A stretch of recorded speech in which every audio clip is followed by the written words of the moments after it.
이 세대를 무엇에 비교할 수 있을까?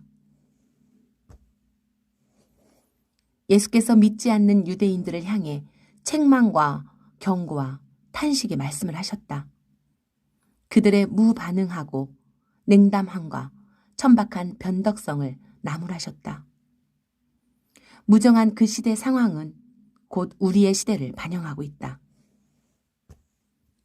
이 세대를 무엇에 비교할 수 있을까? 예수께서는 이 세대에 대한 적당한 비유를 찾으시다가 장터에서 노는 아이들을 예를 들으셨다. 아이들이 친구들에게 이렇게 말했다. 우리가 너희를 향해 피리를 불어도 너희는 춤추지 않았고 슬피 울어도 너희는 가슴을 치며 울지 않았다. 장터에는 춤을 추는 자들이 있고 누군가 죽어 장례를 치르면서 우는 이들도 있었을 것이다. 아이들이 이것을 보고 놀이로 흉내를 내지만 친구들이 시큰둥하게 반응한 것에 화를 낸 것이다. 예수께서는 아이들의 놀이를 비유로 하여 반응을 보이지 않는 무정한 세대를 언급하셨다. 요한이 와서 먹지도 않고 마시지도 않자 사람들이 그는 귀신이 들렸다라고 말하더니 인자는 와서 먹고 마시자 보라 먹기를 탐하고 포도주를 즐기는 사람이요 세리와 죄인의 친구로다 하니 지혜는 그것이 행한 일로 인하여 옳다는 것이 증명된다. 마태복음 11장 19절. 애곡하고 가슴을 치는 것은 요한이 회개의 메시지를 선포한 사역을 가리킨다. 피리를 불고 춤추는 것은 예수께서 기쁨의 복음을 선포하신 사역을 의미한다.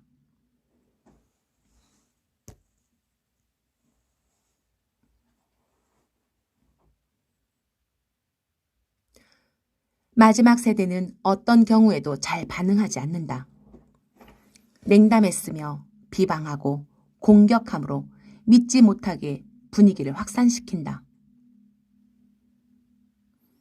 주님을 기다리는 자들을 조롱했으며 혼돈 속에서 먹고 마시는 세상을 선택한다. 어디나 이런 역할을 하는 배역들이 있다. 예수께서 결론적으로 지혜는 그것이 행한 일로 인하여 옳다는 것이 증명된다 말씀하셨다. 이 말씀은 다양한 해석을 야기했다. 누가복음에서는 행한 일이 자녀들로 되어 있다. 지혜는 자기의 모든 자녀로 인하여 옳다함을 얻느니라. 누가복음 7장 35절. 정당한 것으로 입증된다는 뜻은 전치사의 의미에 따라 다르게 해석된다. 1. 뭐뭐로부터, 지혜로부터 그것이 옳다는 것이 증명된다. 2.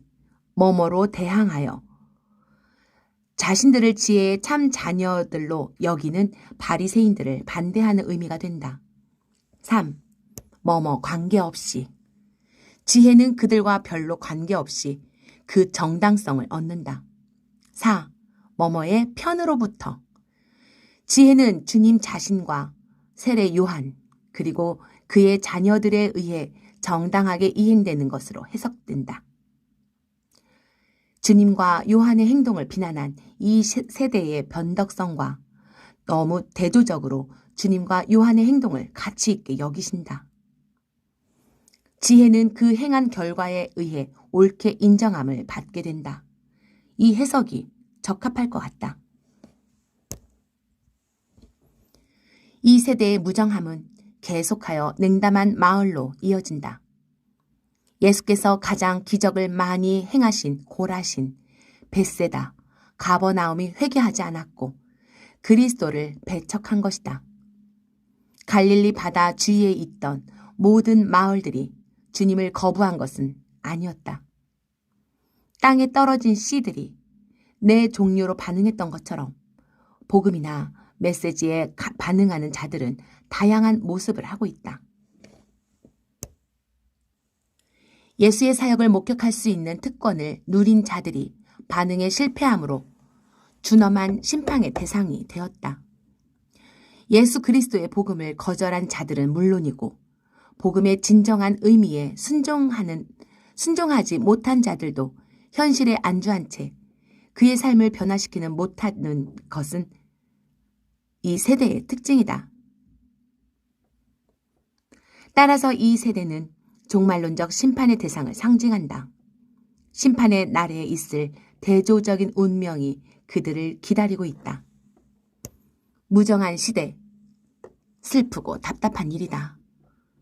복음과 말씀에 대한 구체적인 정보는 과거 세대보다 우리 세대에 훨씬 더 많이 제공되고 있다.